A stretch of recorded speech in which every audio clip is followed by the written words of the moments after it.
The Science of Getting Rich, Attracting Financial Success Through Creative Thought by Wallace D. Wattles, read by Beau Bridgewater. Chapter 3. Is Opportunity Monopolized?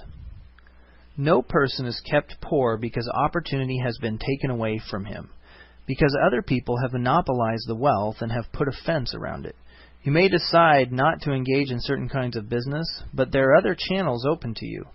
It would probably be hard for you to get control of any of the great fuel and power generating companies, but alternative energy forms such as solar energy and electricity produced through wind and other natural forces are businesses that are still in their infancy and that have great potential. It will be only a few years until there are new systems of communication and transportation, electrical cars, space travel, microwave transmission, etc., in very different forms than now envisioned. These will develop into great industries which will give employment to hundreds of thousands, perhaps millions of people.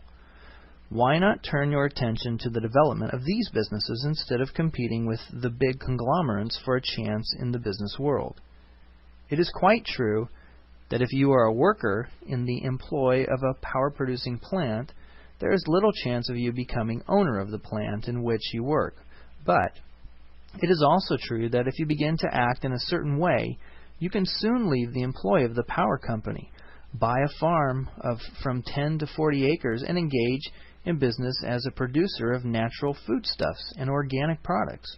Or you can go into hydroponic cultivation, the growing of plants and nutrient solutions, which produces high yields in small areas. There is presently a great opportunity for men and women to organically cultivate small tracts of land. You may say that it is impossible for you to get the land, but I am going to prove to you that it is not impossible, that you can certainly get a farm if you will go to work in a certain way. At different periods, the tide of opportunity moves in different directions, according to the needs of the whole and to the particular stage of social evolution which has been reached. At present, in America, it is moving toward decentralization and toward industries that can be decentralized. Today, more opportunity is open to the organic and herbal farmer than to the office worker. More opportunity is open to the businessman who works in the field of new energy forms and ecologically sound endeavors than to the executive on the corporate treadmill. There is an abundance of opportunity for the man who will go with the tide instead of trying to swim against it. Office workers, either as individuals or as a group, are not deprived of opportunity. The workers are not being kept down by their masters, by the powers of big business and the conglomerates. As a group, they are where they are because they do things in a certain way. When it begins to do things in a certain way, the working class can become the master class. The law of wealth is the same for it as it is for all other groups. Workers will remain where they are as long as they continue to do as they do. The individual worker, however, is not held down by the ignorance or the mental slothfulness of his class. He can follow the tide of opportunity to riches. This book will tell him how. No one is kept in poverty by a shortness in the supply of riches. There is more than enough for all. A palace as large as the Capitol at Washington could be built for every family on earth from the building material available in the United States alone. Under intensive cultivation, this country could produce enough wool, cotton, linen, silk, and food to clothe and feed each person in the world. The visible supply is practically inexhaustible, and the invisible supply really is inexhaustible. Everything you see on earth is made from one original substance, out of which all things proceed. New forms are constantly being made, and older ones are dissolving, but all are shapes assumed by one thing. There is no limit to the supply of formless stuff or original substance. The universe is made out of it. But it was not all used in making the universe.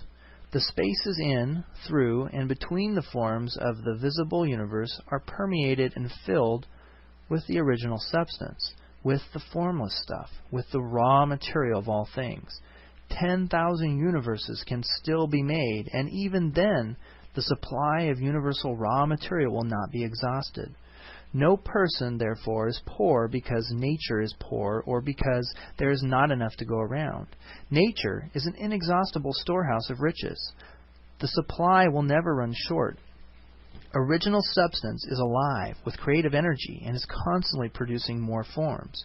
When the supply of building material is exhausted, more will be produced. When the soil is exhausted so that foodstuffs and materials for clothing will no longer grow upon it, it will be renewed, or more soil will be made.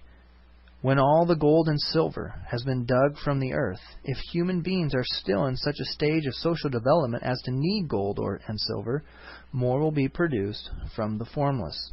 The formless stuff responds to the needs of humans. It will not let them be without any good thing. This is true of man collectively. The race as a whole is always abundantly rich. If individuals are poor, it is because they do not follow a certain way of doing things which makes the individual man rich. The formless stuff is intelligent. It is material which thinks. It is alive, and it is always impelled toward more life. It is the natural and inherent pulse of life to seek to live more. It is the nature of intelligence to enlarge itself, and the quality of consciousness to seek to extend its boundaries and find fuller expression.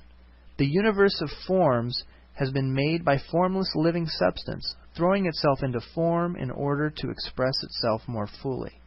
The universe is a great living presence, always moving inherently toward more life and fuller functioning.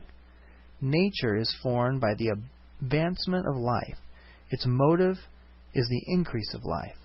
For this reason, everything which can possibly minister to life is bountifully provided. There can be no lack unless God is to contradict himself and nullify his own works. You are not kept poor by a shortness in the supply of riches. I shall demonstrate a little farther on that even the resources of the formless supply are at the command of any man or woman who will act and think in a certain way.